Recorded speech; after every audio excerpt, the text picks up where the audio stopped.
इस कहानी की शुरुआत होती है 1964 से। यहाँ हमें न्यूयॉर्क के अंदर दुनिया का सबसे बड़ा वर्ल्ड फेयर दिखाया जाता है। बहुत से लोग घूमने और एंजॉय करने के लिए यहाँ पर आए हुए थे। इन्हीं लोगों के बीच में हमें एक छोटे बच्चे को दिखाया जाता है जिसका नाम है फ्रैंक वॉकर। उसके भी सपने बहुत बड़े थे, वो भी अपने देश के लिए कुछ करना चाहता था। एक बैग को लेकर के वो एक बड़े से इन्वेंशन हॉल में जाता है जहाँ उसकी मुलाकात डेविड से होती है। ये छोटा सा बच्चा उन्हें एक ऐसी चीज दिखाता है जिसको देख करके डेविड भी हैरान हो जाते हैं। उसी वक्त यहाँ पर डेविड की बेटी अथीना आती है जो उससे पूछती है कि क्या तुमने ये बनाया है, जिस पर फ्रैंक कहता है कि हाँ, इसे मैंने ही बनाया है। दरअसल ये एक जेट पैक था जिसको पहन करके आसमान में उड़ा जा सकता था। डेविड पूछता है कि ये उड़ता भी है कि नहीं। यह सुनते ही फ्रैंक उस समय को याद करने लगता है जब वो इस जेट पैक का ट्रायल ले रहा था। दरअसल ये उड़ता तो है लेकिन आसमान में सीधा उड़ने के बजाय वो आड़ा टेढ़ा उड़ रहा था। इसीलिए डेविड उससे कहता है कि जब ये अच्छे से उड़ने लगेगा तब मेरे पास लेकर के आना। फ्रैंक बेचारा बाहर जा करके मायूस होकर के बैठ जाता है, लेकिन तभी उसके पास अथीना आती है जो फ्रैंक से कहती है कि मैं तुम्हें कुछ दिखाना चाहती हूँ, लेकिन वो देखने के लिए तुम्हें मेरे पीछे आना होगा। इतना कहने के बाद वो फ्रैंक को एक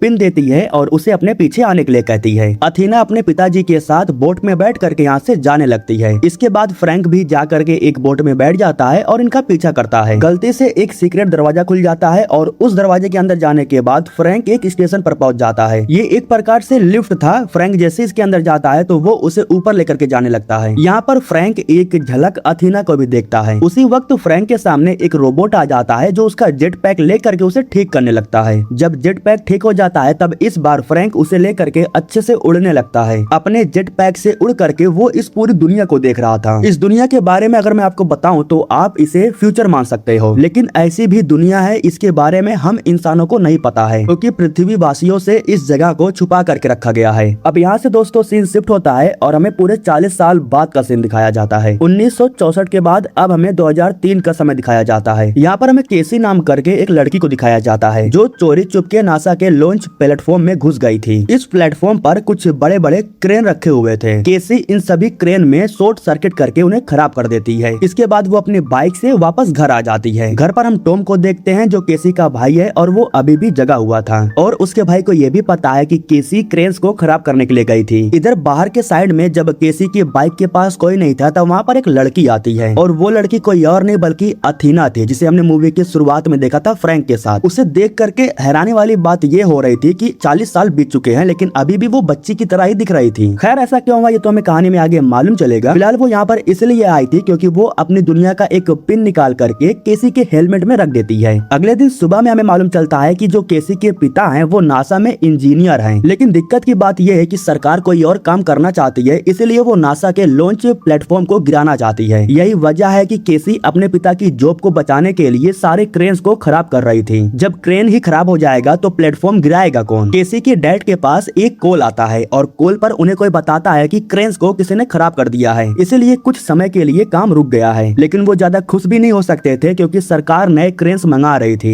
यहाँ केसी के डैड को ये मालूम चल जाता है कि ये हरकत केसी ने किया है क्योंकि वो पहले भी कई बार ट्राई कर चुकी थी। इसलिए उसके डैड उसे कहते हैं कि ये सब करने से कुछ हासिल नहीं होगा, तुम चाहे जितनी कोशिश कर लो सरकार उस प्लेटफॉर्म को हर हाल में गिरा करके ही मानेगी। लेकिन केसी भी हार मानने वालों में से नहीं थी। वो आज रात फिर से क्रेन्स को खराब करने के लिए पहुंच जाती है, लेकिन इस बार गार्ड चौकन्ने थे। वो केसी को पकड़ लेते हैं। केसी को पकड़ने के बाद उसे ले जा करके कुछ समय के लिए जेल में बंद कर देते हैं। हालांकि केसी के डैड आ गए थे जो उसे छुड़ा लेते हैं। केसी का जो भी सामान वगैरह था पुलिस वाले सामान को देने के बाद उसे यहाँ से जाने के लिए कहते हैं। इन्हीं सामानों में वो पिन भी था जो अथीना ने उसके हेलमेट में रखा था। केसी जैसे ही उस पिन को टच करती है तो उसे एक अलग दुनिया दिखाई देती है जिसको देख करके वो काफी चौंक जाती है। गलती से वो पिन नीचे गिर जाता है। जब वो पिन को दोबारा टच करती है तब वो एक बार फिर से उस सुंदर सी दुनिया को देखती है। यहाँ से थोड़ी ही दूर पर उसे एक जन्नत जैसी दुनिया दिखाई देती है। हालांकि वो उस जन्नत में जाने की कोशिश भी करती है लेकिन गलती से दीवार से टकरा जाती है। इसके बाद केसी उस पिन को लेकर के अपने पिता के साथ कार में आकर के बैठ जाती है। वो अपने पिता को भी इस पिन के बारे में बता रही थी तो उसके पिता को लगा कि ये पागल हो रही है क्योंकि जब वो पिन को टच करते हैं तो उन्हें कोई दुनिया नहीं दिखाई देती है। इसलिए उन्हें लग रहा था कि उनकी बेटी अब दिन में सपने देख रही है। लेकिन हैरान कर देने वाली बात ये थी जब केसी उस पिन को टच कर रही थी तब उसे वो दुनिया दिखाई दे रहा था। घर पर जाने के बाद रात के समय में जब सभी लोग सो रहे थे तब केसी उस पिन को लेकर के बाहर आ जाती है। पिन को टच करके वो रास्ते का पता लगा करके आगे बढ़ने लगती है और कुछ ही समय के बाद वो उस सुंदर सी दुनिया में जा करके पहुंच जाती है। यहाँ पर जितने भी लोग थे उनमें से कोई भी केसी को नहीं देख पा रहा था लेकिन केसी सबको देख रही थी। यहाँ केसी को यह भी मालूम चलता है कि उस पिन पिन पर टाइमर लगा हुआ है और टाइम खत्म हो रहा है। इस दुनिया को देखने के बाद ना केसी बहुत हैरान हो जाती है। ऐसा लग रहा था जैसे कि वो भविष्य में आ गई हो, जहाँ पर हर एक काम चुटकियों में हो रहा है। केसी देखती है कि उस पिन पर जो टाइमर चल रहा था वो खत्म हो चुका है। टाइमर खत्म हो जाने की वजह से अब उसे वो दुनिया नहीं दिखाई देती और बाद में उसे मालूम चलता है कि वो चलते चलते एक बड़े से तालाब में आ गई है। घर पर वापस आने के बाद केसी अपने भाई के साथ उस पिन को इंटरनेट पर सर्च करती है। इस पिन के डिस्क्रिप्शन में एक एड्रेस को मेंशन किया गया था और अब केसी इसी एड्रेस पर जा करके उस पिन की सच्चाई के बारे में पता लगाना चाहती थी। दरअसल वो जो एड्रेस था वो एक दुकान का एड्रेस था जहाँ बहुत सारी कॉमिक्स की चीजें मिलती हैं। यहाँ पर केसी की मुलाकात लायला और जैक से होती है जो इस दुकान के मालिक हैं। केसी इन लोगों को पिन दिखाती है और इनसे पूछती है कि ये काम कैसे करता है, लेकिन जैक उससे पूछता है कि क्या तुम्हें वो दुनिया दिखाई दी। यह सुन करके केसी को मालूम चल जाता है कि वो बिल्कुल सही जगह पर आई है, लेकिन जैक उस दुनिया के बारे में बात नहीं करता बल्कि वो केसी से ये पूछता है कि तुम्हें ये पिन कहाँ से मिला। केसी कहती है कि मुझे नहीं पता, ये तो मेरे पास अपने आप आ गई। इतना कहने के बाद जब वो पिन लेकर के जाने लगती है तभी जैक उसके हाथों को पकड़ लेता है और उससे कहता है कि मुझे पता है उस लड़की को तुम जानती हो, वो कहाँ पर है। केसी कहती है कि तुम कौन सी लड़की की बात कर रही हो, मुझे नहीं पता। इतना कहने के बाद जब वो जाने लगती है तभी ये लोग उस पर गन तान देते हैं और ये गन कोई नॉर्मल गन नहीं था बल्कि हाई टेक वीपन था।